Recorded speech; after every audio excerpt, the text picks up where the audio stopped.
Okay, so today is the seventh chapter, the starting of the Bhakti chapters. Right? Today's heading of the chapter is Jnana Vigyana Yoga, the knowledge of the Absolute. But before I say anything about today's class, I must congratulate you, each and every one of you, for completing 1/3 of the course. Right? I know you could have done so many things in these 2 hours in the morning that we all spent together. I know it's not an easy task to allot time first thing in the morning, to wake up so early every day to hear the message of the Bhagavad Gita, right? In spite of it, we are all here, isn't it? For the last 7 days, we have been here at 6 o'clock sharp, right? And that is the miracle of Krishna's message, right? So far we have completed the Karma Yoga chapters. And from chapters 7 to 12, we will be examining what the Lord has advised on Bhakti Yoga. So as usual, please pay attention in class and take notes and read the Bhagavad Gita as it is, a book by Srila Prabhupada, right? So even if I'm not able to clear your doubts, Srila Prabhupada's books would remove all your doubts, and it is a life manual, right? So let's do a quick review of the 6 chapters that we have studied so far, right? So chapter 1 begins with 1 battlefield and 3 views, correct? 1 viewpoint from Dhritarashtra's, 1 viewpoint from Duryodhana's, and 1 viewpoint from Arjuna's. So Arjuna is hesitating in waging the war and gives 5 reasons why he is not wanting to wage this war, right? So chapter 2, Krishna answers all the 5 questions that Arjuna has raised, but only after Arjuna surrenders to Krishna and prays for advice, right? So the teachings of the Gita commence only after Arjuna surrenders to Krishna, right? So thus we saw how important surrender to Krishna was, right? Then Krishna gives advice to dispel Arjuna's illusion. He gives the important message that the soul is different from the body, and we are the soul but not the body, right? And then we saw about the characteristics of a Sthitadir Muni, right? A person who is self-realized. In chapter 3, Krishna explains about karma further and also says that lust and krodha, anger, are what impel man to sin, knowing that it is sin, right? And then in chapter 4, Krishna talks about the history of Bhagavad Gita, right? It's not for the first time that it was spoken on the battlefield, and that Krishna had invented something and had told Arjuna. Then we saw the calculations of the time, and we also saw about how to approach a bona fide spiritual master, right? We have to approach him submissively, right?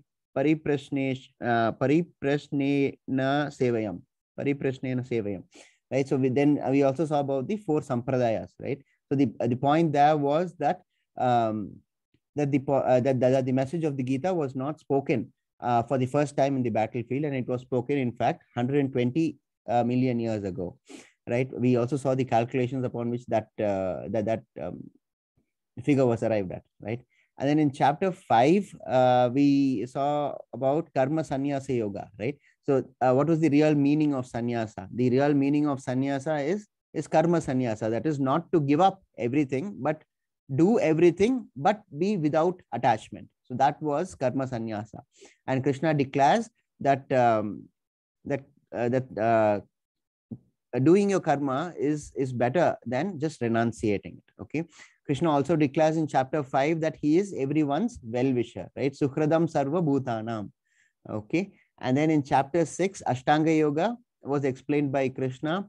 Arjuna says it is hard to follow. Krishna agrees, but says with determination it is possible, right? Determination and constant practice. Then Krishna, towards the end of the chapter, differentiates between Ashtanga Yoga and Bhakti Yoga and concludes that chapter with the message that Bhakti Yoga is better than any other kind of yoga, right? So that would form the segue from chapter 7. So Krishna has already concluded that Bhakti Yoga is the best way to attain Krishna, right? So next 6 chapters, he is going to elaborate on this concept and how this conclusion is arrived at, right? So that is how Krishna introduces Bhakti Yoga in chapter 6 itself, right? And that ranges from chapter 7 to 12, the second part of the 6 chapters which deal with Bhakti. So far, we have completed the Karma Yoga chapters. Now we are going to deal with Bhakti Yoga. From 13th chapter, we will be dealing with Jnana Yoga chapters. There it is, it requires a little more application of mind because we deal with Jnana, right? So it is a little more application of mind. So you'll have to pay more attention here. But this is Bhakti Yoga. This is from the heart. That is from the mind. So you see the distinction, right? Okay, so this from here itself, there will be some amount of philosophy. So please do pay close attention to it, right? Hare Krishna. Let's see what we studied yesterday before we go through, which is how we usually do, right? So chapter 6 was about advancing in Ashtanga Yoga. So we saw the different elements of Ashtanga Yoga, the 8 limbs as it's called. Then we saw why controlling of the mind is important, and we saw that for the person who had conquered the mind is the best friend, and for the person who has failed to do so, it is the worst enemy, right? And then we also saw about the destination of an unsuccessful yogi, right? So if a person has started to implement the messages of the Gita, but he falls off the track in between, then what happens to him was Arjuna's question, and Krishna answers in the next birth. After spending many years in the heavenly planets, he is born in a family of transcendentalists or an aristocratic family, right? And then, of course, the chapter concluded with this message that Bhakti Yoga is the topmost yoga. Okay, that was yesterday's chapter. So today is this is the overview that we will be dealing with, right? So as I was mentioning, chapter 7 to 12 is bang in the middle of Bhagavad Gita, right? And it is about pure bhakti, Shuddh bhakti, right? And we saw in yesterday's class that the bhakti yogi is the highest yogi, right? And in a sense is protected by the first third and the last third, because in the way the scheme of the Bhagavad Gita reads, right? So let's just have a quick look at the heading of our broad topics today. The first one would be the glories of knowledge about Krishna. That's from 7.1 to 7.3. Okay, then the knowledge of Krishna's energies. Then 3 is important, surrendering on to Lord Krishna. Okay, and then we deal with demigod worship and impersonalism, and from how to proceed from delusion to devotion. Okay, so broadly, I'll tell you the course of the chapter. We would see that it is divided into two parts, right? So I'll tell you when the first part is completed, and then we'll continue with the second part today itself. Okay, but before we proceed, we pay our respects and obeisance to our temple deities, Sri Radha Govinda, ISKCON Mangalore, and our pranams and our respects and our obeisance to Srila Prabhupada. Nama Om Vishnu Padaya Krishna Preshtaya Bhutale Srimati Bhakti Vedanta Swami Niti Namine Namaste Saraswati Deve Gauravani Pracharini Nirvishesha Shunyavadi Paschatyadi Satharini Jai Shri Krishna Chaitanya Prabhu Nityananda Shri Advaita Gadadara Shri Vasadi Gaur Bhakta Vrinda. Hare Krishna Krishna Krishna Hare Hare Hare Rama Rama Rama Hare Hare. Right, so let's examine 7.1 first. Okay, so we start with 7.1. Hare Krishna. Shri Om Namo Bhagavate Vasudevaya. Srimad Bhagavad Gita Saptamodhyayaha Jnana Vigyana Yogaha.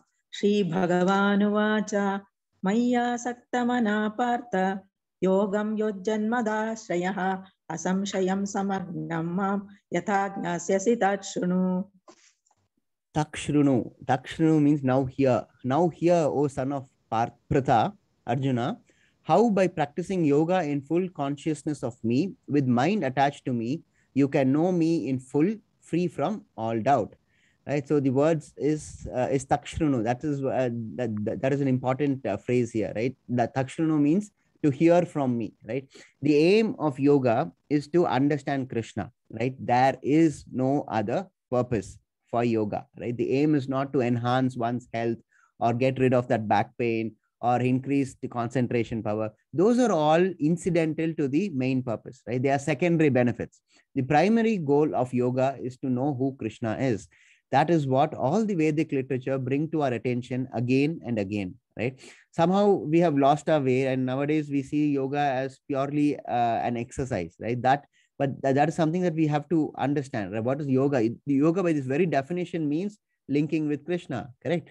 So therefore it is that this is a slightly corrupted version of what yoga was truly meant to be, right? Also understand, and I'm just giving you the conclusion of the part here. In level 2, we'll have the reasoning part as to how we arrived at this conclusion. But just understand this conclusion at the beginners level, especially in the youth class, that hearing is the best way of gathering information, right? In level 2, we go into more detail as to how that conclusion is arrived at. But for now, just understand this concept that hearing is the best way of gathering information. That's why Shravanam is so important, right? So please do continue on to level 2 to know why this conclusion is arrived at and how it is arrived at. Okay. So the point of hearing about Krishna is, so the point is, hearing about Krishna is very powerful, right? And that is the beginning of Krishna consciousness. Often the question is, how do we start with Krishna consciousness? Now, Srila Prabhupada has very clearly given the answer, right? He says, chant and hear what you chant too. So both the mind and the body, my mind and the ear is engaged, right? So the mind plays tricks, right? It'll flitter from one place to another, right? It doesn't matter. Just chant. Just observe your mind and just let it flitter, even if it flitters. But you just have to complete the chant, right? As time goes by, you will find, even by the end of this course, I hope you've all started chanting already, because I've told you the benefits of chanting and how it is the authorized mode of worship for this Kali Yuga, right? So I've given all those reasons, and I hope I've been able to persuade you to start chanting, at least at one round. So when you start chanting, right, you'll find that your mind is not able to focus. Right now your mind doesn't bother you when you're gossiping, when you're watching a movie, when you're out with friends. It doesn't bother you. But the moment you start chanting, right, the mind starts to bother you, right? It starts going from one place to another. It calls up all unnecessary memories, distasteful or unpleasant memories of things past. So all that will start to happen. And you know why that happens? It's like this. Supposing you have a dirty table, right? A table which is not used often, so that there's always dust on top of it, right? So when you start to use that table, what do? You first clean the table, right? And when you clean the table, what happens? The dust rises, correct? So this mind's reaction, isn't that mind's reaction of flittering from one places and calling forth all these memories, right? That is all symptoms of the fact that the mantra is actually working, right? So just try it. Just try it and observe what your mind does. Okay. So if your mind wanders from one place to another, and I'll promise you it will, you will know that this is how the mantra is working. Because when you clean the table, the mind hears the table. It's a simile, right? So when you clean the table, the dust will rise. Okay. So it is your mind. It's the dust. Those memories are the dust that are rising, right? So that is a symptom that the mantra is actually working. So it's a good thing, right? That the mind will bother you when you start chanting initially. But then as you go on, in a very short time, you will see that the mind settles down. Okay, so settles down, and you'll be more focused onto the mantra. So just try this, and let me know if you feel that symptom is happening or not, right? Therefore, the point I wanted to make was that on the path of bhakti, the formula is very simple. Chant Krishna's name. Hear your chant and hear about Krishna. That is all. That's why Takshranu is so very important, right? We have to hear about Krishna. Krishna Katha is so pleasing to the mind and to the ear and to the entire body and to the spirit, right? All that's from 7.1. So Krishna is introducing the chapters. He says he tells Arjuna that by listening to me and about how to practice yoga in full consciousness of me, with mind attached to me, not anywhere else, right? Krishna says that you can know Krishna in full, free from all doubt. Okay. So that's 7.1. Let's proceed to 7.2. I shall now declare unto you in full this knowledge, both phenomenal and numinous, by knowing which there shall remain nothing further to be known, right? So knowledge about Krishna is so powerful that if we have that knowledge, nothing else remains to be known, right? So Krishna says, know me and you shall know everything, right? This book, Bhagavad Gita as it is, it truly enhances lives, right? If you even attempt to follow the principles of Bhagavad Gita, it fundamentally changes your thought patterns and the way you act in a very positive manner, right? Just by reading it and by trying to implement this. Just read it first of all, okay? Because we don't have time to cover all the verses in a chapter, and we are only focusing on the important ones, right? So when the class is over and when you believe you have some free time, just go through those books, or at least if you haven't purchased the book, you can always use Veda based site, right? That is the exact replica of the book. So you can also get all the information there. Just spend some time, just try and get the feel of the text, just read it once and then reflect a little about it, right? So it's not just that you sit in the class for 1 hour and you don't think about it until the next day, right? So you have to give some amount of effort from your end also, which is important, right? So coming back to the verse, what does the words phenomenal and numinous means, right? So Prabhupada explains this in the puppet. Prabhupada explains that knowing what the material world is and knowing the cause behind the material world, that is the material world and the spirit behind the material world. The material body is like a car, right? Without a driver, it is pointless. It's pointless without a driver, right? So only when the driver enters and drives can the car do anything, right? Similarly, the spirit soul enters the body, and that is what brings the body to life, right? The natural tendency of the body is to decay, right? But for example, if you don't wash, if you don't have a bath, you are bound to smell, right? But the natural tendency of the spirit, of the soul, is always to be fresh, right? This is all deep philosophy, right? So these are all dealt with in advanced classes. But for now, just understand that what is phenomenal and numinous, both phenomenal and numinous, that is both spiritual and material. That's what Krishna is saying here. So just understand that Krishna is going to now declare this knowledge, which is both spiritual and material. Okay.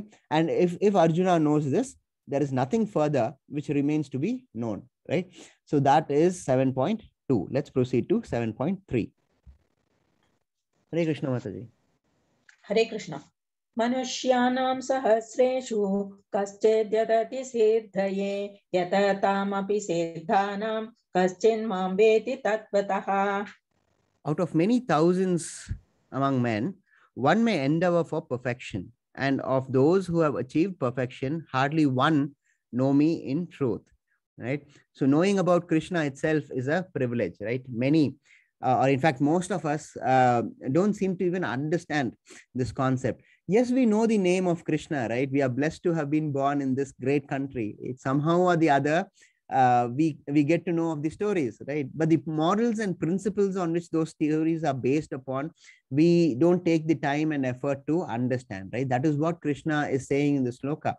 The example of a marathon, right? Let's take a marathon. A marathon is 42.2 kilometers, right? A long distance, right? So many people achieve this as a feat of endurance, right? Now the image on the top right shows how many people actually come to the starting line, right? Even in India, you'll find easily 1,000 people who toe the starting line. In foreign countries, it's much more than that, right? But how many of them actually finish, right? A lot of them find themselves in the DNF category, right? DNF means did not finish, right? So if you don't train for at least 4 to 6 months for a marathon, there is no way that you're going to complete the distance, right? So in this verse, the training for the marathon is akin to the endeavor for perfection, which is in red. If you see the translation of this sloka, endeavor for perfection is in red, right? So in this endeavor for perfection, a lot of men may start, right? And when I say men, it always also includes women, right? So as I was saying, unless you train for that amount of time, you may start a marathon, but finishing it would be difficult, right? And even apart from finishing it, there is only one person who can come first, correct? So that is why Krishna says here that if those who have achieved perfection, hardly one knows me the truth, right? So out of all the persons who may finish, only one can get the first place, right, in a marathon. Similarly, Krishna is saying here that only one out of all those thousands of men can attain perfection and know and come to know of Krishna, right? So achieving perfection is like knowing the theory, okay? Knowing Krishna is when you apply the theory into your everyday life, right? And that Krishna says is very, very rare, right? It's not like just coming first in the marathon, right? But then breaking the world record for the marathon. So that is what Krishna is trying to has mentioned here, right? And what I have tried to explain, right? So it's like Krishna is saying, like, thousands of men try to achieve perfection, right, by knowing Krishna. But then what happens in that route? Many of them fall off the track. They don't go the entire distance. And Krishna is saying here that only one among those thousands will get to know of Krishna in truth, right? So that is 7.3. 7.4, right? From here we'll have some amount of philosophy, right? So far we have seen that Krishna is emphasizing on the way of acquiring knowledge, not by seeing, not by assuming, but by hearing. Hearing about what? Hearing about Krishna, hearing about Krishna's pastimes and his energies, right? So Krishna, in fact, is available to everyone. In fact, Krishna wants to be available to everyone, to a devotee, to a non-devotee, even to an atheist, right? And this verse that you see on the screen is how he makes himself available, right? Hare Krishna Mataji, 7.4. Vayuhu kammano buddhirev cha ahankara iti yamme binna prakritirashtada. Earth, water, fire, air, ether, mind, intelligence, and false ego. Altogether, these 8 comprise my separated material energy, right? So atheists say that there is no God, right? But they cannot say in categorical terms about the origin of creation, right? Now we have in science something called the Big Bang theory, which seeks to explain how the universe was created. The crux of that theory is that everything you see around you, the sun, the solar system, the Milky Way galaxy, the local cluster, which has thousands of millions of galaxies like the Milky Way, the huge voids like the Booth's void, were all in the beginning in a super dense, infinite, very small space called the singularity, right? Then suddenly this singularity expands, right? It undergoes a rapid expansion called the cosmic inflation, right? And when things cool down over this period of 13.8 billion years, life spontaneously grew from chemicals, right? So this is the broadly, I'm telling you, this is broadly the Big Bang theory, right? So when this theory was propounded in the 1920s, it soon attained universal adoption as the leading theory explaining the origin of the universe. The problem with that is that it is still a theory. In fact, there is an ongoing joke about this, the name, right? It is very misleading. If you study the theory in some depth, you'll realize that there is nothing big in the in the theory, nor did it bang, right? This is because the singularity was supposed to be very small, right? And then bang did not happen because sound was not yet a thing, right? So it is that even the name, they say, is very misleading, right? Now there are also competitive theories of origins of universe on based on science. One of them is also the steady state theory, which seeks to explain on the origins of the theory. See, the point is this: none of the scientists are able to say for certain this is how the universe commenced, this is how the universe started, right? In fact, this position is so dreadful that until the 2000s, the late 2000s, we did not know that there was something called as a dark energy or a dark matter, which constitutes 95% of the universe, right? So for 95% of the universe over all this 13.8 billion years, we did not know that there was something called a dark energy and dark matter, right? So our ignorance is very profound, right? But then we don't, God doesn't live in the gaps. That is something based on faith, right? That is also something that we have to understand. But then you look on the other hand, our Vedic literature gives us information beyond any doubt, right? We have never followed, as a matter of principle, the Western philosophy of empirical proof, right? The West says, show me and I will believe, right? Now we have already seen that the best way of gathering information is hearing, correct? That's why in so far as philosophies are concerned, there's a huge dichotomy between the West and the East, right? In so far as the West is concerned, the West always says, show me, I want to see, and only then I'll believe, right? But then when you go more towards the East, right, which includes India, and more towards the East, which includes Japan and all that, right? This East says, explore within, right, and you will know the outside. So that is a huge difference between how Western philosophy has evolved. And Western philosophy, I mean Greek and Rome and all that old ancient philosophies, right? So when you see it on an overview, they want to see. Unless they find it tangible, they are not going to believe it, right? So that is the Western philosophy. And whereas the East is, you have to explore within to know what is outside. So that is the Eastern philosophy. Now consider this, okay? Can a dead thing, can it ever give rise to a living thing? It's like saying this: take a bag of moist rice, right? Rice which have some which is wet in water, right? And just leave it at one place for some time, right? Then in what happens, insects will start creeping up to it and will start laying eggs, right? Because it offers a conducive atmosphere for the eggs. Now when the eggs hatch, what would it seem like? It would seem like the rice had given birth to the insects, because we have not seen the insect which has actually gone in and laid its eggs, right? So what we actually see is insects coming out of the rice. So the inference that we derive is that something which is not living, apparently rice, has given has given rise to living things, right? But then that is not how what has happened, right? And what has happened has been explained in great detail in Vedic literature. See, we should understand this thing. We should understand this. We should not be against science, right? Far from it. We should, in fact, support science. But the point is, science has its place, right? No, without science, we will not even be having this class, right?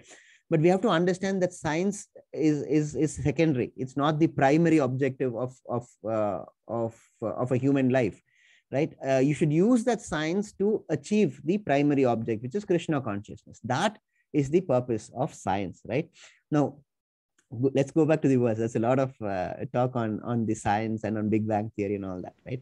Now going back to the verse, right? The 5 first elements are mentioned. This verse is a very beautiful verse. I'll tell you why, right?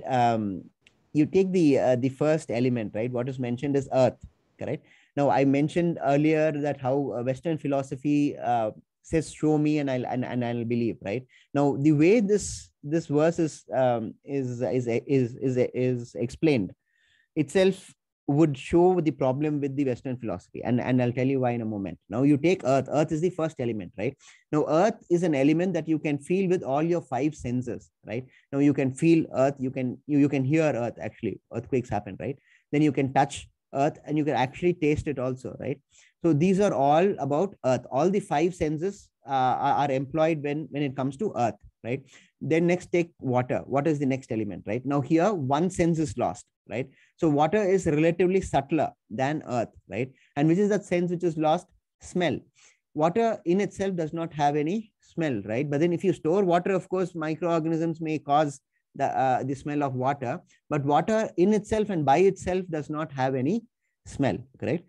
And then take the next element, fire, right? This is even more subtler than water, right? You can neither smell fire nor can you taste fire.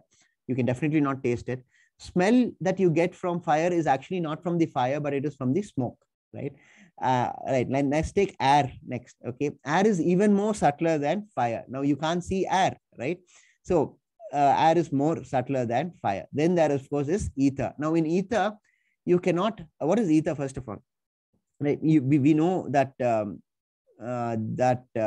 earlier theory was that space was a vacuum, correct? But we know now that space is not entirely a vacuum and that particles automatically come and go in and out of existence, right? And there are, as I mentioned, such things as dark matter and dark energy, which operate on a very large scale, right?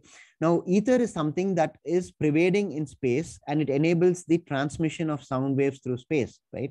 And I believe most of us would have learned this in school, right? So light and sound require a medium to travel through, right? Now to know this element exists, we require specialized equipment, right? You cannot perceive of it using your senses, your 5 senses, right? So for this, you require further specialized equipment. So the beauty of the verse is that the elements have been arranged in such a manner that it is in the increasing order of their subtler nature, right? So earth, you get to know with all your 5 senses. Water, you get to know with your 4 senses, and so on until you reach ether, right? That was how advanced our heritage is. But then, of course, we've been corrupted somewhere in the middle, right? And we've forgotten all this knowledge that we've known for such a long time. Anyway, now let's see the other 3 elements. Mind. What is mind? It's dualities, right? I like something, I don't like something. For example, Ekadesi is on 17th this month, right? Right in the middle of our classes. So I'll also be doing a 3-part series on explaining the importance of Ekadasi and the fast. It's very important, and I'll tell you the reasons for that. It's a 10-10 session, 10-minute session after in the end of the class. So please do stay for that. I'll start it around the next week middle, right? Right. So the mind during Ekadasi tells you to eat, right? But then intelligence is what prevents us from eating, right? Because intelligence is the power of rational thought. It is what helps us discriminate between right and wrong. And I mentioned this before in class. Mind is more like the repository of memories, right? It is intelligence which classifies and segregates the memories and applies what is right and wrong and takes decisions, right? So therefore it is that mind is higher than intelligence, right? But then what is ego then? The last element is ego, right? Ego is that I am the servitor of the Lord, right? The dharma of the soul, as I mentioned before, is to serve the Lord, right? And if we are rightly situated, we would understand that, right? In fact, it is always good to have an ego. The problem is you have to avoid false ego, right? What is false ego? In the context of Bhagavad Gita, false ego is this feeling that I am the enjoyer, right? We have seen that, right? In the earlier verses where Krishna says that he is the enjoyer of all sacrifices, right? So this false ego is the feeling that I am the enjoyer, that I am entitled to the fruits of the action. So all that comes under false ego, and that is something that you have to avoid, right? Now let's take the first 5, right? The first 5 are broadly tangible, right, to some extent, right? So they are called as gross elements, right? They're called as gross elements. But mind, intelligence, and false ego, you cannot feel with any of your senses, nor can they be perceived with instruments, right? And they are entirely intangible, right? And therefore it is that they are totally subtle, right? So entirely all these 8 elements constitute what Krishna says is his separated material energies. So Binna Prakriti means Binna Prakriti is separated energies, right? Though these are made by Krishna, he is separated from them, right? That's the meaning. Though those elements do not affect Krishna. Krishna, in fact, is beyond, of course, his own creations, right? Understanding this is the real science. Somehow for us, this is incredibly difficult to understand that Krishna is not bound by his own creations, right? So Krishna says that these are his inferior energies. So that is actually there in the next verse, where you will just see it. That will be clear from the next verse, because the next verse deals with his superior energies. Okay, so we go to 7.5. Besides these, O mighty armed Arjuna, there is another superior energy of mind which comprises the living entities who are exploiting the resources of this material, inferior nature. Okay, so we belong to the superior energy of Krishna, right? So Krishna says in this verse that all living entities are a superior form of his energy. But the problem is those living entities are struggling with the material nature, which is the inferior part, which we saw in the previous verse, right? So those 8 elements are the inferior nature, right? Now the superior energy of Krishna is struggling with how to deal with the inferior energy, right? So that is the struggle which is actually sustaining this universe. Okay, that we'll get from the next verse, right? So let's see the next verse, 7.6. Of all that is material and all that is spiritual in this world, know for certain that I am both its origin and dissolution. Similarly, 7.7, Krishna says, O conqueror of wealth, Arjuna, there is no truth superior to me. Everything rests upon me as pearls are strung on a thread. Right now, the example of the string of pearls is so very apt for this verse, and I'll tell you why. Right, when you see someone wearing a beautiful, elegant pearl necklace, do you get to see the thread onto which it is strung? The pearl necklace has a thread onto which those pearls are placed, right?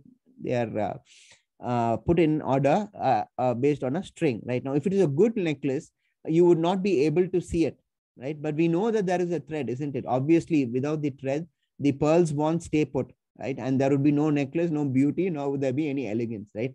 Now, that thread here is what Krishna says he is, right? So we'll be discussing about this more in chapter 9, but just know this, that about the pearl necklace example. Okay, it's a very important and a very apt example for Krishna, that he's not immediately perceived. You can see the pearls, but you won't be able to see the thread. It is a thread which connects all the pearls together. But just by seeing that the pearls are connected together, you would know that there exists a thread behind it, isn't it? That is how Krishna is so much subtle. Okay, then we go on to 7.8. Hare Krishna, Mataji. Hare Krishna. Raho hamapso kaunteya prabhasmi sashi suryayoho pranavaha sarva vedesho shabdake paurusham nisho. From here on, Krishna is going to describe his energies, right? So one of the most frequently asked question of the atheists are, where is God? Show me God, and so on, right? So Krishna answers that beautifully in this verse. He says, O son of Kunti, Arjuna, I am the taste of water, the light of the sun and the moon, the syllable Om in the Vedic mantras. I am the sound in ether and ability in man, right? Now, science says that water is colorless, odorless, and tasteless, right? But then have we ever seen water like that? That is because that water is artificially processed. Now, water in our general life has a taste. Right? You may, okay, let's say you don't agree that there is a taste to water, but then you cannot deny the fact of the satisfaction that you feel on a hot summer day when your throat is parched and you take that sip of water, that amount of satisfaction you get that you cannot deny. Now, Krishna is saying that he is that satisfaction, the taste of water, right? Now, Krishna also says that he is the light from the sun and moon, and Krishna is the source of that light, right? Pranava sarva vedesu, right? Krishna says that he is the syllable Om. So let me see, can you all tell me any Vedic mantra which doesn't begin with Om? It's like 98% of our mantras will start with Om. Okay, you take Om Bhagavate Vasudevaya, Om Bhur Bhuva Swaha, Gayatri Mantra, etc. Right? Let's say you say about Om Ganeshaya Namah. Right? Merely by saying Om, you have taken Krishna's name first, right? Very rarely would you find mantras that don't commence with Om. Can anyone post on the chat box if they are able to recall of a mantra that doesn't start with Om on the chat Hare box? Krishna mantra. Mataji, I was hoping it for the answer from the class, Mataji. You know all this, of course. You've been in so many classes. But anyway, that is one of the mantras. Yes, you're right. That's true. Hare Krishna Maha Mantra does not start with Om. And why does it not start with Om? Because the mantra itself is Krishna, right? So Hare Krishna, right? So Krishna is like there already, whereas Om is required when it's usually for the other mantras. Any other mantra can you think of which doesn't start with Om? There are several actually, but they're not very, very often, but there are several. Any inputs from the class? No? Sulochana Mataji, any idea, any other mantra that doesn't start with Om?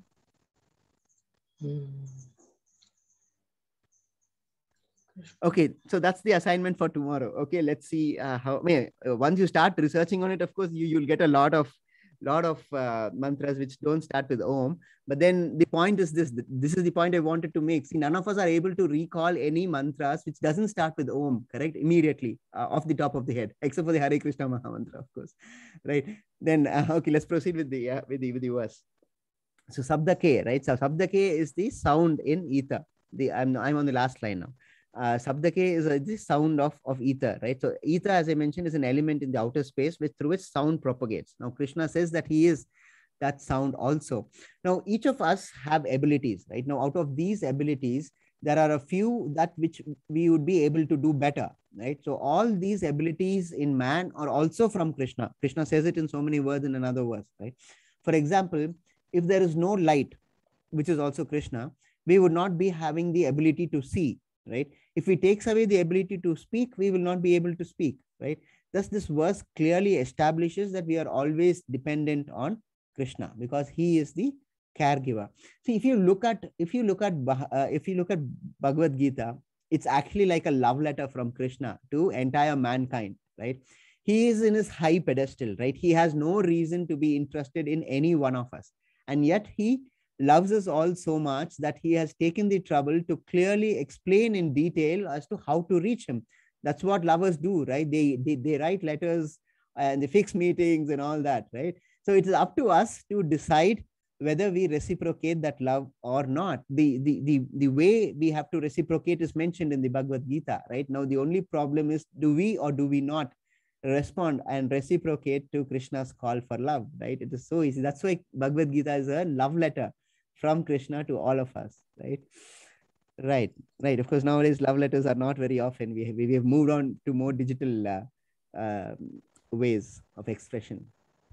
Okay, now this is a chart that is made. This is from verses 7.8 to 11, and broadly Krishna says as to what his energies are. If you remember, one of the headings today was about energies, right? So 14 energies that Krishna says in Bhagavad Gita. So for taste, he is water. For light, it is he is the light of the sun and the moon. He is Om in the Vedic mantras. For ether, he is the sound. For man, he is the ability, which we just explained. Now, for earth, Krishna says he is the fragrance, right? Now, I'm sure you would have all experienced this. That smell that you get when it has freshly rained, right? And that smell is so soul satisfying, right? That smell is called petrishore, right? It's very soul satisfying. I mean, and how does it come? It comes when it rains, right? Just before it rains or just after the rain has stopped, right? That's when you get the fragrance of the earth. So Krishna says he is that fragrance, right? And for fire, he is the heat, right? So what else is fire if it's not hot, right? And of all that lives, Krishna says he is life, right? And that pretty much sums up everything, right? It is all encompassing. Krishna says for all that lives, he is the life in it, right? And for all existence, Krishna is the original seed. Now, in the 14th chapter, verse 4, Krishna would say about this in more detail, right? He says he is Aham Bija Pradapita, right? I am the seed-giving father, right? So that comes, of course, in chapter 14, some time to go, right? So why is Krishna telling us all this, right? Well, why is he telling us? Like, for example, for intelligent people, he says he is the intelligence. For powerful men, he says he is the prowess, right? So why is Krishna telling us all this? Now, Krishna is telling us all this, for example, which I gave you. For an intelligent person, Krishna is the intelligence, right? So for a devotee, when he sees a person who is much more intelligent, there is no envy, right? Because the devotee sees that intelligence as Krishna Swayam, correct? Such an approach obviates the need for envy, right? Now, if a materialistic person observes that same intelligence in another person, he would start thinking, oh my God, I wish I was so intelligent, right? That is envy. That's the definition of envy. How do you define envy? Envy is this, right? I like what you have, but I don't like the fact that you have it. Okay, that is envy, correct? So when you see when a materialistic person sees a person with a far greater intelligence, the first initial reaction is, oh my God, I wish I could do that, right? I wish I had that intelligence. When we see Sachin Tendulkar batting, at least when he was in his prime, right? Every one of us wanted to bat like Sachin Tendulkar. That is envy, right? No, but if a devotee sees that intelligence or that batting style is a reflection of Krishna, because Krishna says in the intelligent man, he is the intelligence, right? So therefore, there is no envy for the devotee, right? So that's why Krishna has taken the trouble to explain this aspect. So with this, we conclude the first part of the chapter. So the first part is completed. Krishna says about the importance of hearing about him, right? And how we can reach Krishna through hearing about him, and how what are the energies, the energies of Krishna. We also saw about the inferior and the superior energies of Krishna. So all this lies in the first portion of the chapter. Now we go on to the next portion. Now we have to deal with demigods. Okay. But first, before that, there's another introduction for us. Okay, so let's see 7.12. All states of being, be they of goodness, passion, or ignorance, are manifested by my energy. I am, in one sense, everything, but I'm independent. I'm not under the modes of this material nature. Okay, 7.13. Deluded by the three modes, goodness, passion, and ignorance, the whole world does not know me, who am above the modes and inexhaustible. Now, this is an important verse. These two verses are very important in the sense that they give us the understanding as to the fact that Krishna is not bound by his own creation, right? It is Krishna who has created Maya, right? Maya is elements are of goodness, passion, or ignorance, right? Sattvic, Rajasic, or Tamasic, right? Therefore, because of the fact that he is the creator, he is the creator of all of this, he is automatically beyond all this this creation of his, right? So he is not bound by the material modes of nature. There is no Maya or karma for Krishna. We have to understand that he is beyond all that. Okay. Now he is, after all, the supreme personality of Godhead, right? So when he creates it, he is obviously automatically above it, right? Now, for example, I'll give you an example. The president of India, let's say he goes abroad and returns to India, right? Now, is he required to stand in line for a customs check like the rest of us? Absolutely not, right? Because he can just simply get off the plane and walk right royally into the country. Why? Because he is the head of state. He is, in fact, the first citizen, isn't it? So all these laws, the general laws which apply to us, do not apply to the president of India, right? Similarly, for Krishna, his own creations do not bind him, right? The point, that is the point to be understood, that Krishna is not controlled by what he has created. Okay, he is not controlled by material nature. Sattvic, Rajasic, Tamasic modes do not act upon him, and he's also karmas do not affect Krishna, right? He is beyond all that, and they do not act upon Krishna, right? But then there are people who think that Krishna is not the supreme personality of Godhead, and that he was just another figure which history has elevated to a high status, and there is nothing divine about him. He just happened to be at the right place with the right knowledge at the right time, right? So Krishna says that such thoughts are caused by delusion, which in turn is caused by the three modes of material nature. So that we'll find in the next verse. Let's go on to the next verse. This is 7.14. Okay. Hare Krishna Mataji.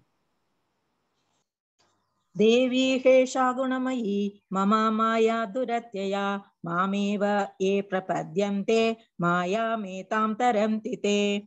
In this verse, Krishna affirms hope and says that those who have surrendered onto me can easily overcome the three modes of material nature. Now, we saw in the previous verse that the material nature does not apply to Krishna, right? Now, what does this verse say? 7.14. This divine energy of mind, consisting of the three modes of material nature, is difficult to overcome. But those who have surrendered onto me can easily cross beyond it. That is very important. It says, and that's why it's in red. I've made it into red color, right? But those who have surrendered onto me can easily cross beyond it. Beyond what? Beyond the three modes of material nature. For example, if a person is a swimmer, right, and he tries to swim across an ocean, although he may be the best swimmer in the world, he is going to experience fatigue, right? Now, when that person is so fatigued that he is not able to swim any further, drowning is inevitable, right? Now, if someone comes and lifts you from that trouble that you managed to put yourself into, imagine the relief that person would feel, right? Now, you may feel you have been able to manage so far, right? You have a healthy bank balance, you have vehicles, you own a house, you overall you lead a comfortable life, and thus you may feel that you have managed to navigate the material world. But I'm sure you would all agree that all those assets can be washed off in the blink of an eye, right? That's why Srimad Bhagavatam says in Canto 10, Padam Padam Vipadam, right? At every step there is danger, right? And Krishna says, surrender to me with love and devotion, and I will enable you to cross this material world. This material world is the Maya, right? And how do you cross this material world? Only one thing, very simple thing, is you have to surrender to Krishna. It's very simple thing, right? Surrender to Krishna and engage in devotional service to Krishna. The moment you engage in devotional service, it is the expression of your surrender to Krishna, right? So it is means to an end. The end, of course, is surrender. This devotional service is a means to an end, right? And what is devotional service? How do you do devotional service? You implement the teachings of the Bhagavad Gita. It's as simple as that, right? That is the devotional service, right? For example, the first part we saw in Bhagavad Gita was to work in Krishna consciousness, work for Krishna, right? Work in devotion of Krishna. So those are all the messages, those are all the ways to express your surrender to Krishna. Offer Krishna food. That is also an expression of devotional service, right? So all these are how you express yourself to Krishna, right? So this verse is important for the fact that it clearly states that unless you surrender to Krishna, you will not be able to cross this Maya, this ocean of Maya that is there, right? Constituted of the three modes of material nature, Sattvic, Rajasic, and Tamasic. Okay, now Krishna is going to explain about the kinds of people and what they think about him. Okay, so let's see about that. 7.15. Hare Krishna Mataji. नामां दुष्कृतिनो मूढाः प्रपद्यन्ते नराधमाः मायायापः प्रज्ञाना आसुरं भावमाश्रिताः. Those miscreants who are grossly foolish, lowest among mankind, whose knowledge is stolen by illusion and who partake of atheistic nature of demons, do not surrender unto me. Right. So here Krishna is going to describe about four kinds of people who do not surrender to Krishna. Now, in the previous verse, we saw Krishna telling us that you surrender to me and I will take you across the ocean of Maya, the ocean of material nature, right? Then Krishna goes on, just see the scheme of how the chapter flows, right? So logical it is. Krishna first says, surrender unto me and I will take you over the ocean, right? And in the next verse, Krishna says, who are the four kinds of people who do not surrender to Krishna, right? For them, the nature is so that in spite of their best efforts, they will not be able to surrender to Krishna until they overcome that material mode of nature, right? What is the first kind? Okay, those who are grossly foolish, right? Muda. Let's say Krishna says in the first line, Muda, right? So those who are foolish, and foolish to an extent, right? All of us are foolish to some extent, but then they are grossly foolish, right? They are the foolish, they are the limits of foolishness, right? So Muda, Krishna says Muda, those people wouldn't be able to surrender to Krishna, right? And then comes Naradama, that is the lowest among mankind, right? They only have the appearance of being human, right? Their mind, their spirit is all entirely animalistic in nature. Okay, that's the second kind. The third kind is those whose knowledge is stolen by illusion. Maya apruta jnana, right? In this category are usually the very intelligent people, right? But the problem is they have intelligence, but they do not have the faith, right? Nor do they have the patience to sit and listen to Krishna or to know about Krishna. They don't have the patience for it. They have intelligence, but and a lot of scientists actually fall into this category, surprisingly, right? So they labor under the illusion without realizing the true nature of Maya that is operating upon them, right? And then the fourth kind of people who do not surrender to Krishna is the atheistic nature of demons, Asuri Bhava, right? So those kind of people also do not surrender to Krishna. So these are the four classifications of people who do not surrender to Krishna. Now let us examine about the nature of people who do surrender to Krishna, right? What is their nature? How what kind of people actually surrender to Krishna? That is in 17.16. Chaturvidha bhajante mam janaha sukritirnojuna artho jignyasurartharti jnani cha bharatarshava. So as I was mentioning in this verse, Krishna explains the four kinds of persons who will surrender to Krishna, right? So let's see the translation. O best of the Bharatas, Arjuna, four kinds of pious men render devotional service unto me: the distressed, the desirer of wealth, the inquisitive, and he who is searching for knowledge of the absolute, right? So who are those four persons? The first is the distressed, someone who is suffering a lot in life and wants to find ways to ease his suffering, right? That is the first category of people who want to surrender to Krishna, right? And then the second kind of people who surrender to Krishna are those who desire wealth, right? Someone who wants wealth and is running after Krishna for that. Why? Because Krishna's spouse, Sri Lakshmi, right? So Lakshmi is in charge of all that, right? So through Krishna, they try to get the desirers of wealth try to get wealth. So those kind of people also surrender to Krishna.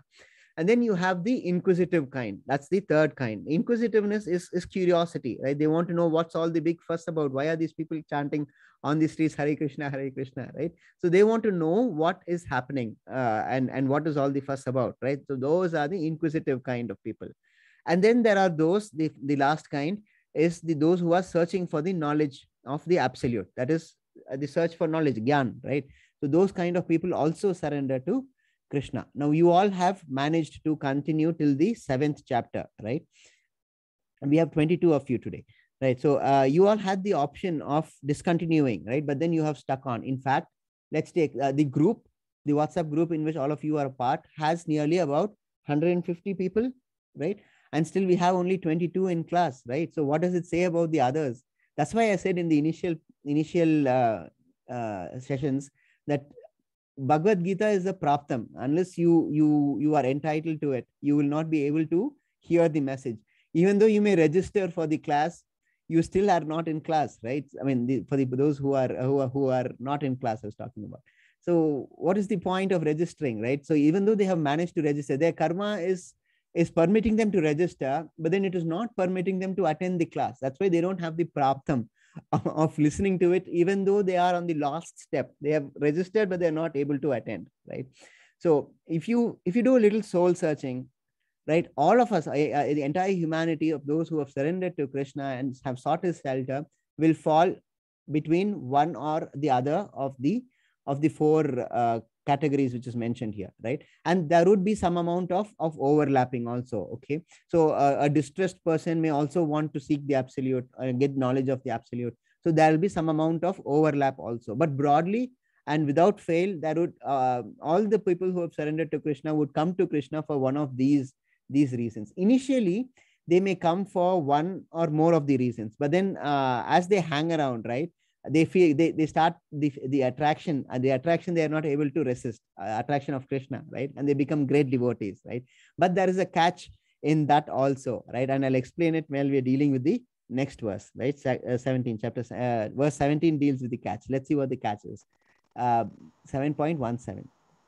Of these, the wise one who is in full knowledge in union with me through pure devotional service is the best, for I am very dear to him and he is dear to me, right? Remember, I mean, just a few minutes before I told you that there's a catch while dealing with the last verse. This is the catch, right? Now, out of the four kinds of persons who surrender to Krishna, Krishna says that the wise one who is full of knowledge in union with Krishna through pure devotional service is the best, right? So Krishna is not saying that the person who surrenders to him because of distress is the best. He does not say the desirer of the wealth who surrenders to Krishna because of the desire for wealth is the best.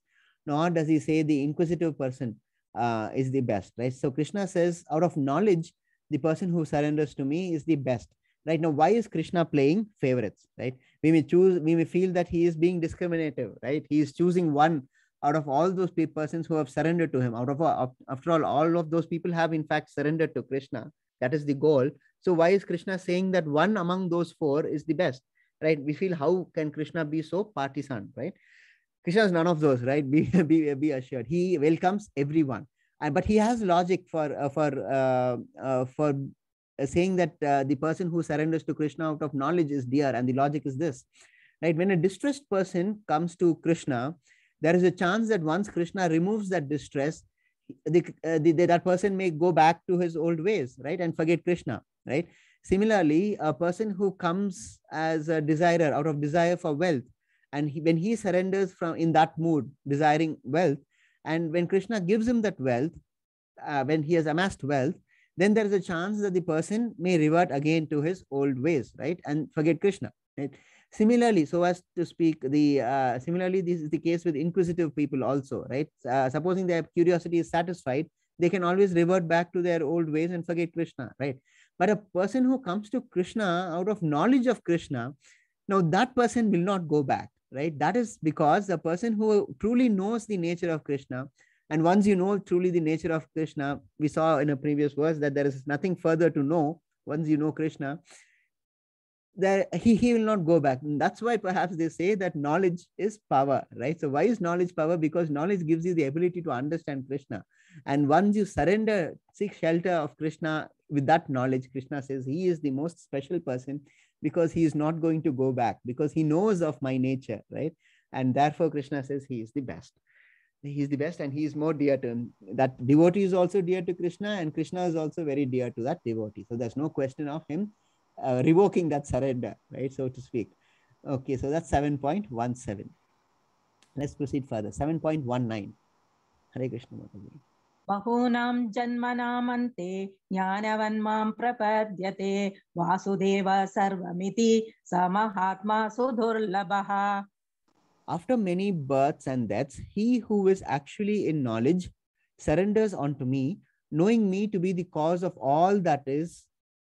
Such a great soul is very rare. Okay, knowing and understanding Krishna is not easy. Okay, you are trying to understand the supreme personality of Godhead, right? So it's definitely not an easy task, but it's not an impossible task either. It's just that it takes a long time because many births it requires. But then Srila Prabhupada has solved that complex issue for us, right? His books interviews, his videos have made Krishna so accessible to people in general, right? The only thing is that people have to want to access it, right? The knowledge is there, it is freely available. Now this free access to knowledge was not the case 100 years before, right? You needed to know Sanskrit in the first place, right? But then now that is no longer the criteria. It is so freely available. All we need to do is develop that taste for Krishna, right? Once you develop that, then all of this will, our interest will lie here and nowhere else, right? So automatically you will start um, seeking to learn more about Krishna. The problem today is there's a general disinclination of seeking Krishna, right? So with all the facilities which are available with us today, there is no excuse if we do not seek out Krishna and surrender to him, right? But then Krishna himself says that such a person is very, very rare, right? Krishna says in this sloka, Bahunam Janmanam, that is after many, many births, right? And Krishna says Vasudeva Sarvam, right? So he is everything, the cause of all causes, right? Right, let's proceed. Sarva Karana Karanam, that's another thing that I was trying to recall, right? By Brahma Samhita, Brahma says Krishna is the cause of all causes, right? And that's Brahma saying about Krishna, and here Krishna is also saying about Vasudeva Sarvamiti, right? He is the cause of all causes. But then therefore it is that we have to seek him out, right? We have to seek him out, and the instruments are available to us. The books are there, the websites are there. There are so many lectures, there are so many classes organized. Every month we have a new beginners class, and then as you develop the taste, we also have level 2, level 3 in ISKCON itself. So you just have to stick with the course, and by the time a year passes, you would be in pure Krishna consciousness, and that is the way to be. That's the dharma of the soul, because that is the way to reach the Lord, right? So let's examine the next part of this chapter, which deals with demigods. Okay, so 7.20. Those whose minds are distorted by material desires surrender onto demigods and follow the particular rules and regulations of worship according to their own natures. 7.21. I am in everyone's heart as the supersoul. As soon as one desires to worship the demigods, I make his faith steady so that he can devote himself to some particular demigod. Okay, now let's just proceed to the next slide also, complete the 4 slokas. 7.22. Endowed with such a faith, he seeks favor of a particular demigod and obtains his desires. But in actuality, these benefits are bestowed by me alone. Okay, 7.23. Men of small intelligence worship the demigods, and their fruits are temporary and limited. Those who worship the demigods go to the planets of the demigods, but my devotees ultimately reach my supreme planet. Okay, so these are the 4 slokas in this chapter. That, I mean, we've already seen in chapter 5 that there are a few slokas which deal with demigod worship. Okay, but these 4 slokas are the crux of demigod worship, right? Now, who of us surrenders to demigods, right? Answer is given in 7.20, right? Those whose minds are distorted by material desires surrender to demigods. For example, who is a demigod? For example, I have also explained who is a demigod in chapter 5, right? A demigod is a delegate of the duties of Krishna, right? So Krishna says, this is a great devotee. He says, all right, you be a demigod, right?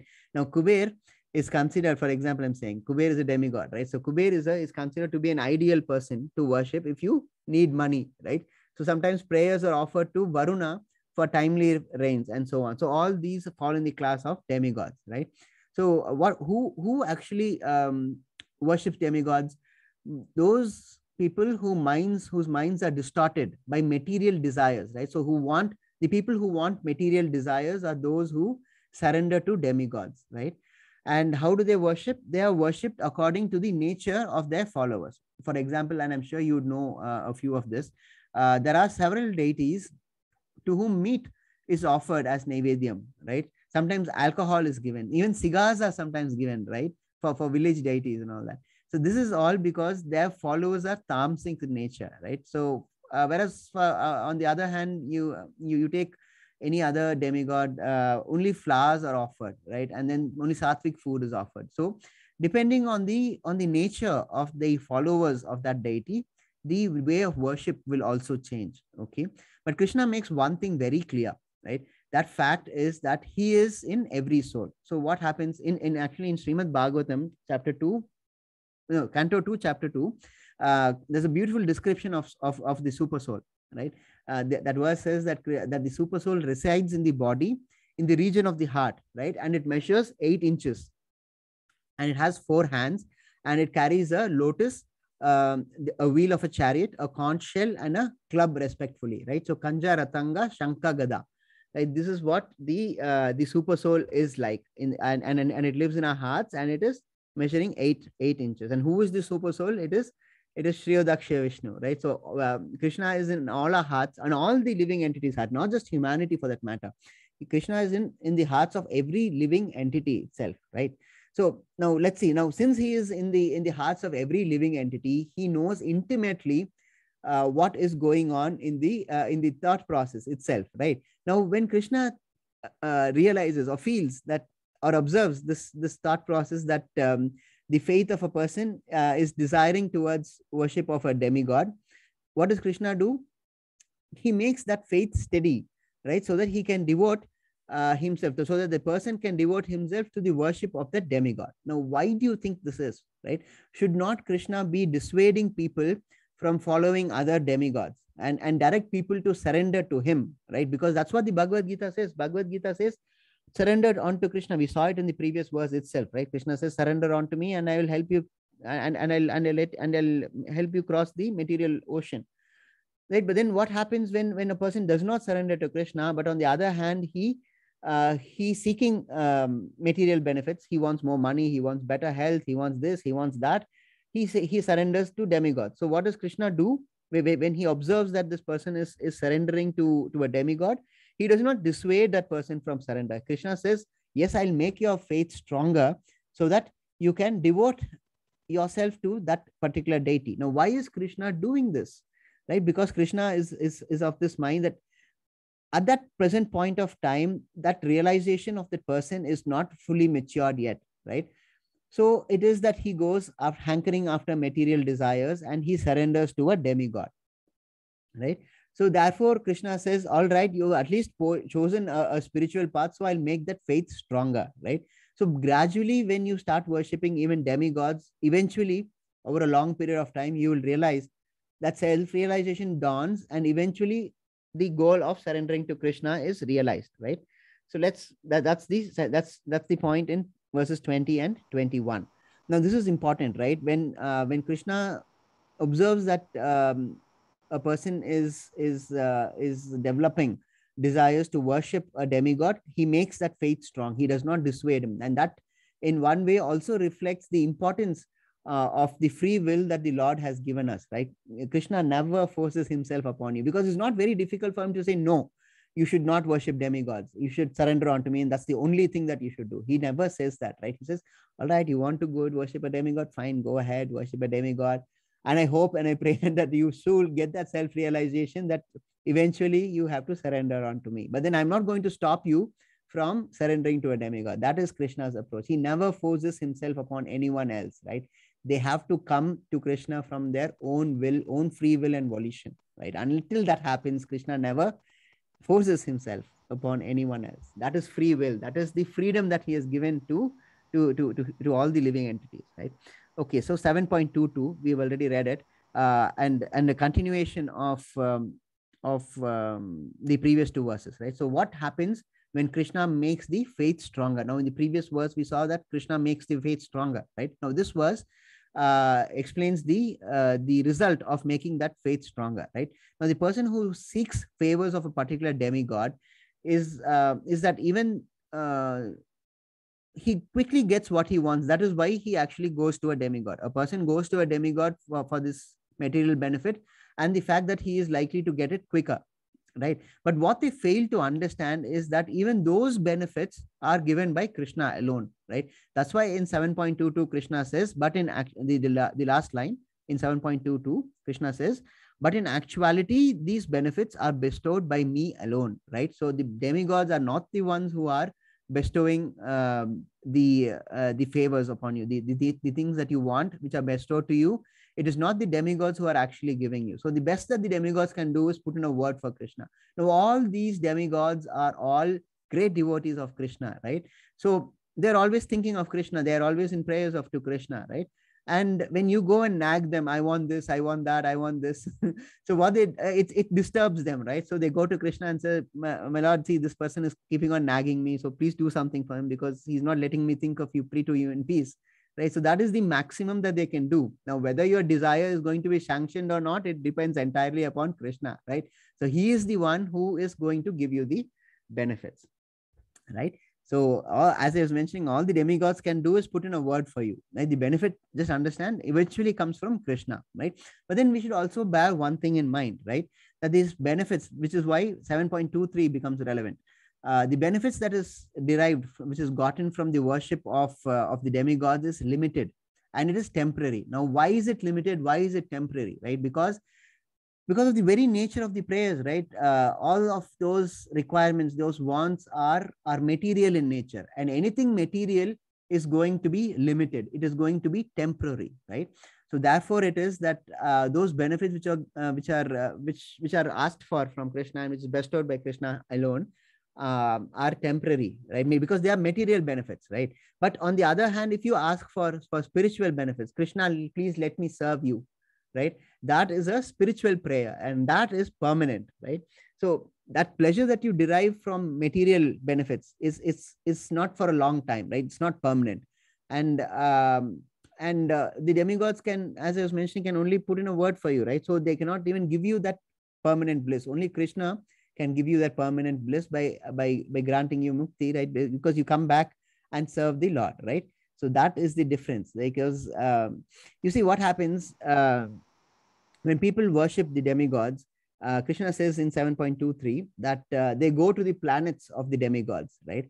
But then the devotees who worship Krishna ultimately reach his supreme planet. Now, you can't buy a ticket for Chennai and then expect that you would land up at London, right? So the ultimate goal, ultimate destination of all of us as souls is to reach Goloka Vrindavan, right? And serve Krishna there.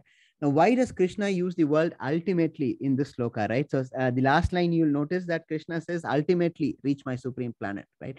Now, for the time being, you may have a temporary goal, right? And for that, you would be following a demigod. Now, Krishna says, no offense, please carry on, right? If you do that, you would go to the planet of the demigod, right? But when you get that amount of self-realization, you become a devotee of Krishna, right? And that is how you reach Krishna. And that is why ultimately the word ultimately becomes very important, because a person may not at that given point of time may have the realization that eventually he will have to surrender to Krishna. He may want honor, he may want respect from the society, he may want money, he may want good health. So for those purposes, he may go and worship demigods and follow the kind of worship which is prescribed for that demigod, right? And then Krishna says, just a quick recap. So in 7.21, we saw that Krishna makes the faith stronger. In 7.22, we saw that it is Krishna himself who is the only person who is giving out those benefits, right? And in 7.23, we see that ultimately, when you surrender to Krishna, you reach his supreme planet. Okay, so that is 7.23. I told you this this today would be a lengthy session, right? So we are almost there at the completion of it. A few more verses and we are done. Okay, so this is 7.24. Unintelligent men who know me not think that I have assumed this form and personality. Due to their small knowledge, they do not know my higher nature, which is changeless and supreme. Right now, Krishna has personally descended onto earth, right? But how many of us actually know that he is transcendental in nature? How many of us, how many of those people were able to recognize that he was the supreme personality of Godhead? Very few people could do that. Bhishma could do that. But most of the others couldn't. Vidura could do that, right? But most of the others thought that he was a human being like all of us, right? In fact, Duryodhana, when Krishna came as an ambassador for Pandavas to broker peace, called Krishna as a magician, right? So the problem is we look at things from our perspective, right? And not as the thing, as the nature reveals it to be. Things nature reveals itself to be, right? So what the problem is, we are wearing tainted glasses, right? And we say that the world is tainted. Right? So Krishna says, you remove the glasses and you see, you'll be able to see better, right? So Krishna says that such an approach is adopted by unintelligent men because they do not understand the transcendental nature of Krishna, right? So that is why Krishna says you have to, that's why picture I found was very relevant. This frog with that glasses, right? That glasses is what is that tainted nature in which we observe, through which we observe, and then we call the entire world as tainted, right? So unless you know Krishna, you will not be able to know his transcendental form, right? That is 7.24. Let's proceed further. 7.25. I am never manifest to the foolish and unintelligent. For them, I am covered by my external creative potency, Yogamaya. And so the deluded world knows me not, who am unborn and infallible, right? And then we have 7.26. O Arjuna, as the Supreme Personality of Godhead, I know everything that has happened in the past, all that is happening in the present, and all things that are yet to come. I also know all living entities, but me, no one knows, right? So we saw in chapter 4, Ye yata mam prabdante, right? Ya yate mam prabdante is that as you all surrender to me, I reward them accordingly, right? Now, accordingly means that Krishna reveals himself only to that extent of which we will be able to understand him, right? I have to be ready to know Krishna, right? I have to make myself worthy through my efforts to know Krishna, right? Now, what are those 5 A's in a relationship, right? So attention, acceptance, appreciation, affection, and allowing, right? So those are the 5 A's in a relationship, right? And you're supposed to have a relationship with Krishna, right? So Krishna wants us to approach him in all those 5 ways, right? The way you approach, the way one accepts Krishna will be the same way in which Krishna also accepts him, right? He never wants, as I was mentioning earlier, to shout down his supremacy upon us, right? Down our throats. He wants us to realize who he is by ourselves and what is good for us, and that we have to surrender to Krishna, right? So all this is out of 7.25 and 7.26, right? This thing that Krishna knows the past, the present, and the future, right? That is important. That you get from 7.26. Right, let's proceed further. 7.28. Hare Krishna Mataji.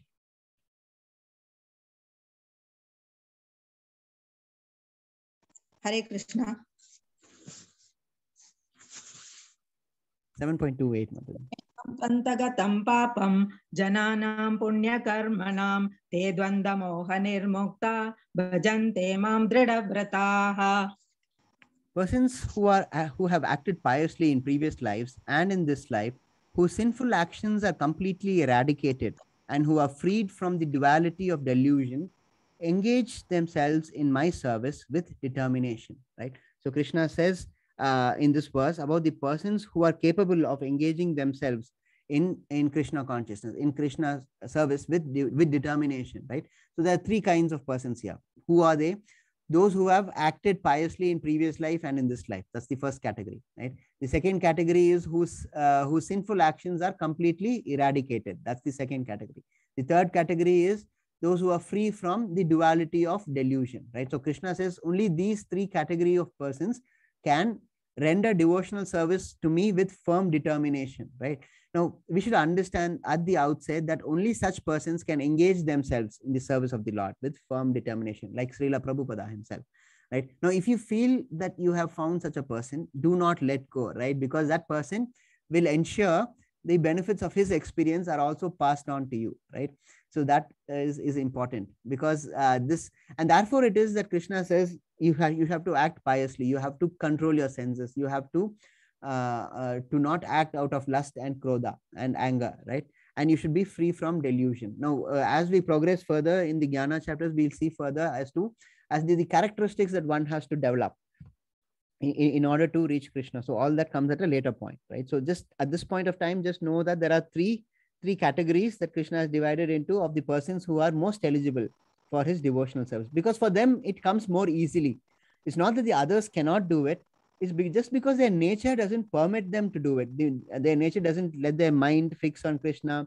It keeps bothering them about material things and so on and so forth, right? So by their material nature, they will not be able to focus on to Krishna. But those of these 3 natures that is dealt with here, they are able to do it more easily, right? They're able to do it easier. Okay, that's 7.28. We go to 7.30. And that's the concluding verse today, right? So those who know me as the Supreme Lord, as the governing principle of the material manifestation, who know me as the one underlying all the demigods and as the one sustaining all sacrifices, can, with steadfast mind, understand and know me even at the time of death. And that is a hint for the next chapter, right? Because next chapter has a lot to do with death, right? But then this, what does this verse mean? So Krishna is saying, is, I mean, it will be pretty clear by now, right? That Krishna is merciful, so merciful that even at the time of death, you can know him, right? But the problem is this: it is difficult to think of Krishna when you are in your last few breaths, right? The Vedic literature defines the moment, it describes the moment of death as the sting of 1,000 scorpions, right? It's like, I mean, if any of you all have been stung by a scorpion, you would know it causes severe distress, right? So imagine a sting of 1,000 scorpions, and at that point of time, you're supposed to think of Krishna. That is possible if you are in a high level, right? But for the general populace, it is practically impossible, right? So the point is this: if you have not thought of Krishna during life, and if you've not made it a habit, it is impossible to think of Krishna at the time of death, right? And with that, we conclude today's chapter, because from here we will take off for the next chapter, right? Next chapter, we will see how to reach the Lord even at the time of death. And that's why Krishna concludes this chapter here with this point, that even at the time of death, if you think of me, you would be able to reach me. But the problem is this: we will not be able to think of Krishna at the time of death if you have not practiced it earlier, right? In fact, this entire lifespan that we have is a test, and that is the final outcome that of this test of this entire lifespan, right? Whether you are able to think of Krishna at the time of death. And that is why this life has been given as a studying period, as a training period to face that ultimate test, right? So that we conclude our chapter. A quick overview of what we have studied so far, recaps so as to speak. What did we see first? We saw the glories of knowledge of Krishna, right? And then we saw the Lord's energies, right? Then we saw about surrendering onto Krishna. We saw about demigods, and we saw about delusion to devotion, right? So with that, we conclude today's chapter. This is the longest session of the 18 days, right? So from hence on, about 1 or 2 classes will probably exceed 1 hour quota, but other than that, it will all be under 1 hour. Okay. I took this liberty because today is a holiday, right? So that I can speak more of Krishna, right? Okay, let's conclude with yes, Mataji, conclude please. Om Tat Sat iti Srimad Bhagavad Gitasu Upanishadsu Brahma Vidyayam Yoga Shastre Shri Krishna Arjuna Sambhade Jnana Vigyana Yogo Nama Saptamodhyayaha. Sarvam Krishnarpanamastu. Hare Krishna Prabhu. Thank you, Mataji. Okay, so Guru Pranam. Om Ajnanatimirandasya Jnananjana Salakaya Chakshurunmilitam Yena Tasmai Shri Guruve Namaha. Vancha Kalpatarubhyascha Kripasindhubhayavacha Patitanam Pavanebhyo Vaishnavebhyo Namo Namaha. Okay, so let's have Ashtakam today, right? To Hare Krishna Slochna Mataji. You have Yes, Ashtakam today, right? Sharda. Devika Shetty Mataji is here. Hare Krishna Mataji. Hare Krishna. Prabhu, I given my name for Ashtakam today. Yes, Mataji. Can we start? Yes, certainly, Mataji. Thank you, sorry Prabhu. to keep you waiting today. I didn't know it was your turn. No problem, Prabhu. It is my pleasure to listen your class. It was very great. Hare Krishna. Prabhu, I have sent you that Ashtakam in the WhatsApp. Is it possible to share? Yes, certainly, Mataji. Just give me one moment. Thank you. Bala Mukunda Ashtakam, is it? Correct, Prabhu. Excellent. Okay, Mataji. Just give me one moment. I'll just download it.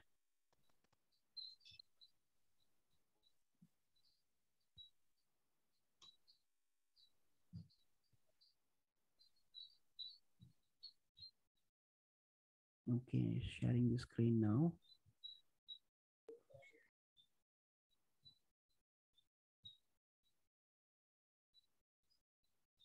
Yeah, done, Mataji. Ready.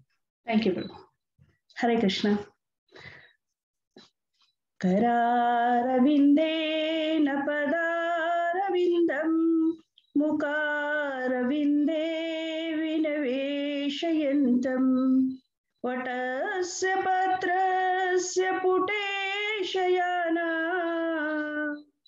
palam mukundam manasa smarami balam mukundam manasa smarami samhrutya lokan vatapatra madhye shayana madhyanta vihena rupam सर्वेश्वरं सर्वहितावतारम् बालं मुकुन्दं मनसा स्मरामि बालं मुकुन्दं मनसा स्मरामि इन्दीवर श्यामला कोमालाङ्गम् इन्द्रादिदेवार्चितपादपद्मम् सन्तानकल्पद्रुममाश्रितानम् बालं मुकुन्दं मनसा स्मरामि बालं मुकुन्दं मनसा स्मरामि लम्बालकं लम्बितहारयष्टिं शृङ्गारलीलाङ्कितदन्तपङ्क्तिं बिम्बादरं चारुविशालनेत्रं बालं मुकुन्दं मनसा स्मरामि बालं मुकुन्दं मनसा स्मरामि शिखे निधायाद्यपयोददीनि बहिर्गतायं रुजनायिकायं भुक्त्वा यतिष्ठं कपटेन सुप्तं बालं मुकुन्दं मनसा स्मरामि बालं मुकुन्दं मनसा स्मरामि कलिन्दजान्तास्थितकालयस्य फणाग्ररङ्गे नटना प्रियन्तम् तत्पुच्छहस्तं शरदिन्दुवक्त्रम्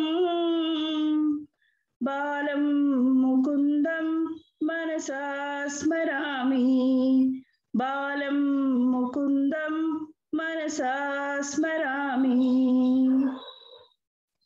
उलोकले बद्धमुदारशौर्यम् उत्तुङ्गयुग्मार्जुनभङ्गलीलम् उत्पलपद्मायतचारुनेत्रम् बालं मुकुन्दं मनसा स्मरामि बालं मुकुन्दं मनसा स्मरामि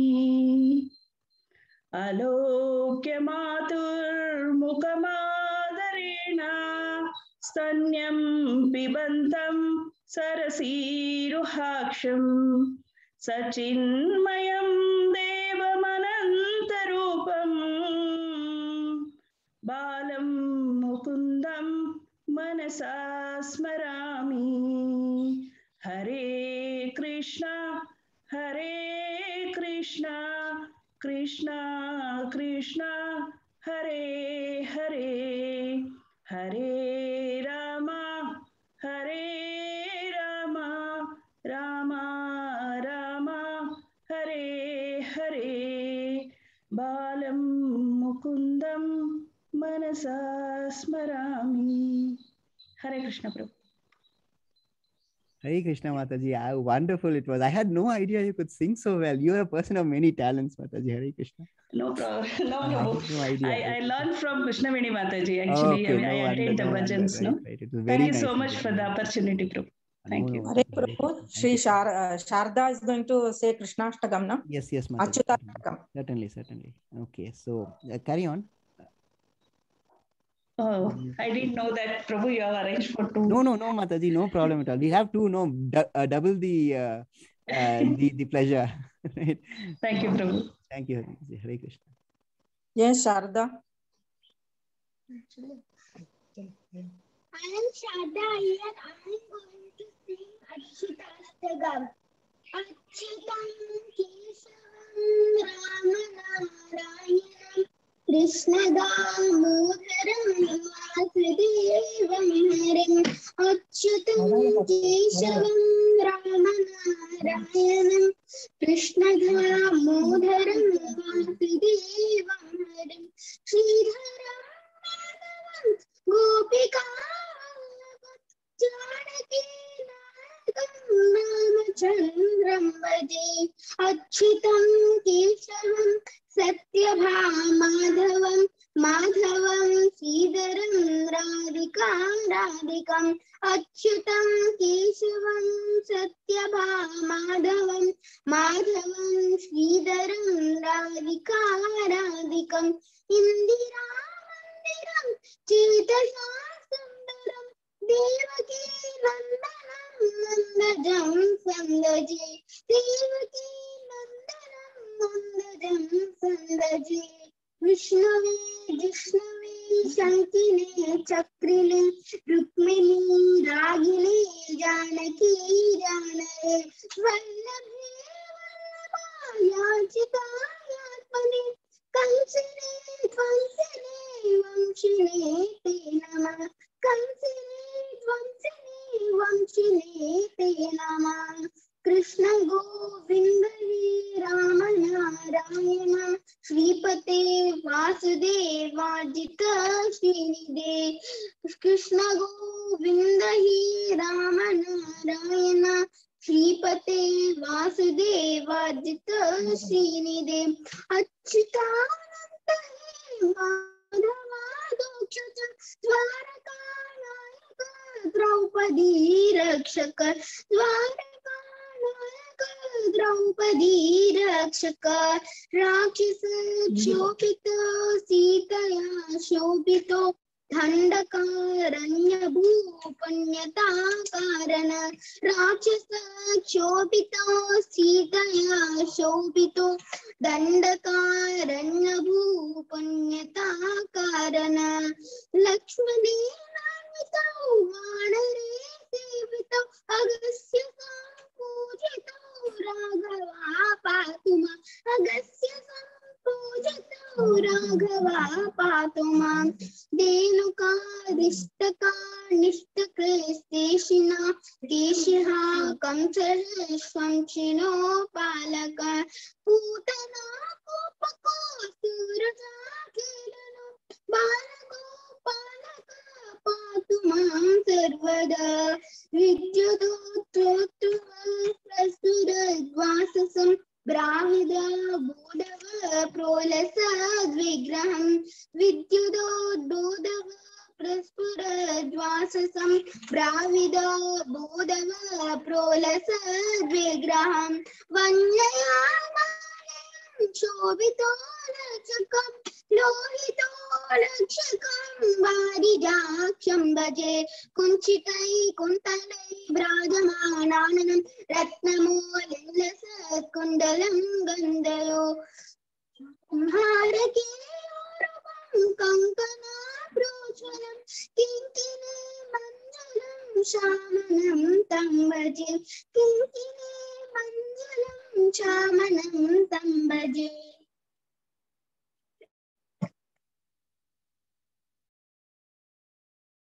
Very nice, Mataji. Hare Krishna. Thank you. Thank you for the very nice rendition. Hare Krishna. Hare Krishna, Prabhuji, can I tell Bhagavad Gita chapter 2, 28 and 29 sloka? Okay, go ahead. 48 and 49 sloka. Okay, go ahead. Yogastha kuru karmani sangam tyaktva dhananjaya siddhi siddhyo samogtva samatvam yoga uchyate durena haram karma buddhi yoga dhananjaya buddhau sharanamannvichya kripana falahitava.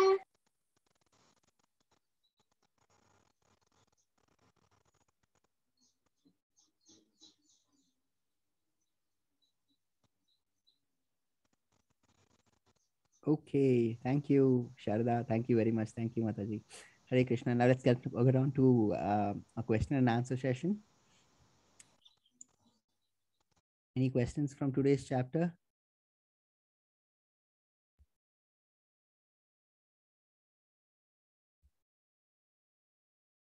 No questions. No questions in the chat box either, is it? Yeah, chat box is clear today.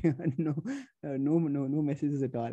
Okay, then if that's the case, then let's wind up. Hare Krishna. Thank you for joining. Tomorrow we will be continuing the second chapter of the Bhakti Yoga chapters, right? So it has to do a lot. Very interesting chapter. It is a lot of new concepts to be associated with. So please do join, and let's continue same time 6 a.m. Hare Krishna. Thank you for joining today. Thank you, Prabhu. Hare Krishna Mataji, thank you. Thank you for your Hare service. Hare Krishna. Krishna.